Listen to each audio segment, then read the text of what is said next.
আর কদিন পরেই আমার মেয়ের জন্মদিন। দেখতে দেখতে একটা বছর কিভাবে কেটে গেল বুঝতেই পারলাম না। সে ছোট্ট পরিমণিটাকে কোলে করে নিয়ে এসেছিলাম।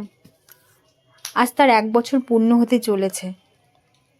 সেই উদ্দেশ্যেই আজকে একটু বাজারে যাব, তার জন্মদিনের জামা কিনতে।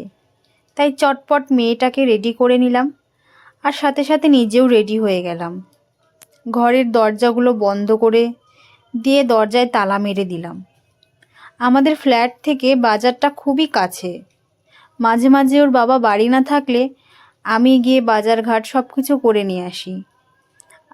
বাজারটা পাশে থাকলে এই একটা সুবিধা যে বাড়িতে কর্তামশাই না থাকলেও নিজে গিয়ে বাজার করে আনা যায়।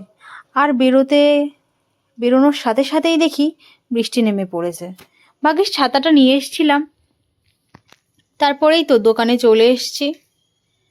দোকানে এসেই আমার মেয়ে শুরু হয়ে গেল দোকান কাকুর সাথে মজা করতে।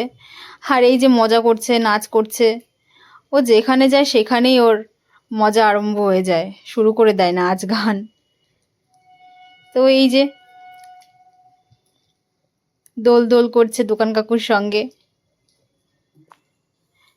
বেশ কয়েকটা জামাই দেখাচ্ছিল, তার মধ্যে এ কটা জামা বেশ একটু পছন্দ হলো।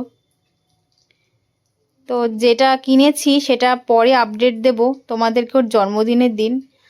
আর এই যে আমাদের এখানকার স্পেশাল ফুচকা কাকু, বাজারে রেখেছি। ফুচকা খেলে তো হয় না, ফুচকা তো খেতেই হয় বাজারে গিয়ে।